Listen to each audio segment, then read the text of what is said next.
जय हिंद आप सबको। और कल का वीडियो में हमने पढ़ा था चाल, स्पीड, उसका सारा फॉर्मूला कैसे होता है, क्या होता है, क्यों होता है, वो सारा मैंने एक्सप्लेन कर दिया है। अगर आप नहीं देखे हैं तो प्लीज़ उसको देखें। अब हम बात करेंगे दूरी के बारे में। दूरी जो डिस्टेंस होता है उसको निकालते कैसे हैं, उसके कितने सारे फॉर्मूले होते हैं, क्या क्या उसमें निकालना पड़ता है, सारा इस वीडियो में सिर्फ आपको ध्यान से देखना है, सुनना है। सबसे बड़ा गलती करते हैं बच्चा लोग, जब भी कोई टीचर पढ़ाता है या फिर कोई कुछ समझाता है तो सबसे बड़ा गलती उन लोग का ये होता है कि वो लोग नोट पे ध्यान देते हैं कि टीचर कुछ बोल रहा हूँ मैं उसे नोट कर लेता हूँ, बाद में उसे पढ़ूंगा।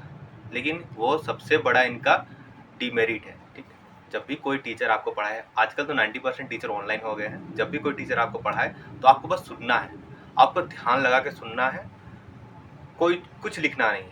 थोड़ा बहुत अगर लिख पा रहे तो ठीक, कोई बात नहीं, नहीं तो नहीं लिखना है। आपको सीधा ध्यान से उसका बात सुनना है, जो बोल रहा है उसको बस आप देखो और सुनो, अपने दिमाग में नोट करो, क्योंकि भाई एग्जाम में इसको लेके जाना है, कॉपी पेन लेके नहीं जाओगे एग्जाम में। ठीक है, कॉपी लेके नहीं जाना है जिसमें आप नोट करे रहे हो, दिमाग को लेके जाना है, तो दिमाग में डालने की कोशिश करो हर एक बात को। ठीक है, तो चाल, चाल बराबर क्या होता है, दूरी बटा समय। ठीक है, यही होता है चाल बराबर दूरी बटा समय। अब हमें जो फॉर्मूला निकालना है वो दूरी का निकालना है। ठीक है, अगर आप दूरी इस फॉर्मूला पर भी निकालना चाहो तो निकाल सकते हो, लेकिन अगर आपको पर्टिकुलरली दूरी का ही फॉर्मूला चाहिए तो आपको कैसे निकालना मैं बता रहा हूँ। यह दूरी है, आपको क्या निकालना है, दूरी। दूरी का क्या निकालना है, फॉर्मूला। तो यहाँ दूरी लिख दिया मैंने। अब चाल के जगह पर चाल लिख दो।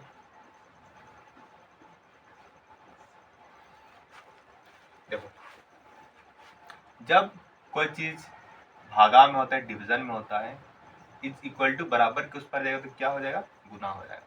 अगर कोई चीज गुना है, बराबर के उस पर जाएगा तो भागा हो जाएगा। ये चीज आपको बहुत पहले ही मैंने बता दिया। ठीक है, तो समय इसमें क्या है, नीचे में है। नीचे मतलब किस में है, भागा में है। अब क्रॉस मल्टीप्लाई होता है, एक ऐसे क्रॉस मल्टीप्लाई होता है, नीचे का ऊपर और ऊपर का नीचे से आपको क्या करना है, क्रॉस मल्टीप्लाई करना है। तो समय यहाँ है, भागा में है, ऊपर जाएगा तो क्या हो जाएगा, गुना में समय हो जाएगा। ठीक है, इस वीडियो का आप नहीं समझ पाए हैं तो दोबारा से रिपीट करके देख लो, आपको दूरी का फॉर्मूला मैंने कैसे निकाला वो अच्छा से समझ में आ जाएगा। ठीक है, तो चाल बराबर दूरी बटा समय, और दूरी बराबर चाल गुना समय। समय नीचे है, भागा में, उस पार गया तो क्या हो गया, गुना में हो गया। ठीक है, उस पार गया तो क्या हो गया, गुना में हो गया। अब मैं चाल को मिटा देता हूँ। ठीक है, दूरी, दूरी का फॉर्मूला आपको अगर याद है तब बहुत अच्छी बात है, अगर याद नहीं है तो आप चाल का फॉर्मूला से दूरी का फॉर्मूला निकाल सकते हैं। ठीक है, अब देखो दूरी, दूरी वैसे तो बहुत प्रकार का होता है ना, किलोमीटर, मीटर, माइल, है ना, सेंटीमीटर। लेकिन हमें जो सीखना है वो नॉर्मल दो चीज सीखना है। किलोमीटर, पहले जानना है 1 किलोमीटर। तो 1 किलोमीटर में कितना मीटर होता है, 1000 मीटर। ठीक है, 1 किलोमीटर में 1000 मीटर होता है। और 1 मीटर में कितना सेंटीमीटर होता है, 100 सेंटीमीटर। 1 मीटर में 100 सेंटीमीटर। आपने 30 सेंटीमीटर का स्केल देखा होगा, 30 सेंटीमीटर का स्केल से आप नाप सकते हो कि 3 बार और 10 सेंटीमीटर एक्स्ट्रा, तो वो 1 मीटर हो जाएगा, कुछ इतना बड़ा होता होगा। वैसे ही आप जब 1000 बार बैठाओगे तो अब आपका 1 किलोमीटर का दूरी हो जाएगा। ठीक है, एक और दूरी होता है जो मील में होता है। एक और दूरी होता है जो मील में होता है, वो होता है 1 मील। 1 मील बराबर 1600 मीटर। 1 मील बराबर 1600 मीटर। ये तीन चीज आपको समझ में आ गया होगा। अब हम दूरी निकालने के लिए कुछ क्वेश्चन को, अब मैं दूरी निकालने के लिए कुछ क्वेश्चन लिख देता हूँ। दूरी का फॉर्मूला से आपको सब निकाल लेना है आसानी से। ठीक है, इसको मिटा देता हूँ मैं। ऊपर में लिखना इसलिए जरूरी है ताकि वीडियो नीचे नीचे तरफ झुक के लिखना थोड़ा सा प्रॉब्लम है। क्वेश्चन लिखता हूँ मैं। कार 20 किलोमीटर प्रति घंटे की चाल से चल रही है। यहाँ देखो, चाल लिख दिया है, मतलब 20 किलोमीटर प्रति घंटा, 1 घंटा में 20 किलोमीटर, ये क्या है, चाल है। आपको क्वेश्चन का लैंग्वेज से ही समझना है कि वो चाल कौन सा है, दूरी कौन सा है, ये कौन सा है ना, समय कौन सा है। यहाँ पर सबसे पहले हमें लिखना है चाल। चाल बराबर, सॉरी, चाल क्या है, 20 किलोमीटर प्रति घंटा है। ठीक है, समय क्या है, मैं यहाँ पे समय लिख देता हूँ, आवर। HR इसलिए लिख रहा हूँ क्योंकि HR मतलब होता है आवर। जो इंग्लिश में आवर होता है ना, घंटा, घंटा को इंग्लिश में बोलते हैं आवर, HOUR। इसी को शॉर्ट में लिखते हैं HR, ताकि आप कंफ्यूज हो, इसलिए मैंने बता दिया। अब है समय। समय कितना दिया है, समय आपको दिया है 2 घंटा। अब आपको निकालना है दूरी।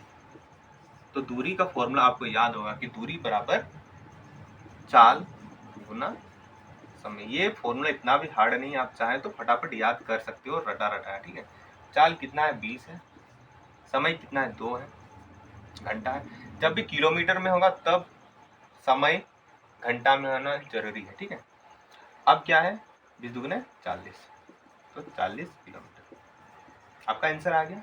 ठीक है, आपका आंसर आ गया। लेकिन कभी कभी एग्जामिनर जो होता है वो बहुत चालाकी दिखाता है, और एग्जामिनर ये पूछ लेता है आपसे कि 1 घंटा 30 मिनट या फिर 1.5 घंटा या 2.5 घंटा या 3.5 घंटा। इस प्रकार से जब बच्चा को कंफ्यूज करने की कोशिश करते हैं तो आपको कंफ्यूज नहीं होना है, आपको टेंशन नहीं लेना है। अब एक बात ध्यान रखो कि इसका चाल है 20 किलोमीटर प्रति घंटा, मतलब वो कितना, 1 घंटा में कितना किलोमीटर जा रहा है, 20 किलोमीटर जा रहा है। तो आधा घंटा में कितना जाएगा, आधा घंटा या 30 मिनट, या 30 मिनट। आधा घंटा मतलब तो 30 मिनट ही होता है ना। 30 मिनट में कितना जाएगा, 1 घंटा में 20 किलोमीटर जा रहा है, तो आधा घंटा में कितना जाएगा, इसका आधा जाएगा, मतलब 10 किलोमीटर जाएगा। इसका आधा मतलब 10 किलोमीटर जाएगा। ठीक है, 1 घंटा में 20 जा रहा है तो आधा घंटा में कितना जाएगा, 10 किलोमीटर जाएगा। अगर क्वेश्चन में ये पूछा है कि 1 घंटा 30 मिनट, 1 घंटा 30 मिनट में वो कितना दूर जाएगा, तो सबसे पहले देखो 1 घंटा में वो जा कितना रहा, 20 किलोमीटर, और 30 मिनट में कितना जाएगा, 10 किलोमीटर। तो 20 और 10 कितना जाएगा, 30 किलोमीटर। 1 घंटा 30 मिनट को और 1.5 घंटा भी पूछ सकता है, 1.5 घंटा भी वही 1 घंटा 30 मिनट होता है। अगर वो पूछेगा 2 घंटा 30 मिनट, तो आपको ऐसे लिखना है 2 घंटा 30 मिनट। तो 2 घंटा में कितना जाएगा, 1 घंटा में 20 जा रहा, तो 2 घंटा में 20 दुगना 40, और आधा घंटा में कितना जाएगा, मतलब 30 मिनट में कितना जाएगा, 10 किलोमीटर। तो 10 बराबर 50 किलोमीटर।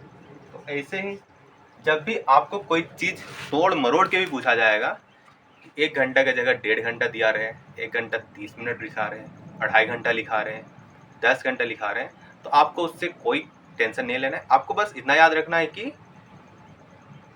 इसको याद रखना है, आधा घंटा में कितना जाएगा, 30।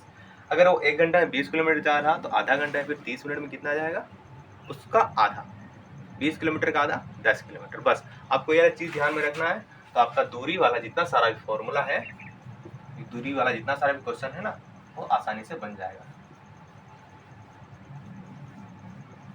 चलिए, थैंक यू।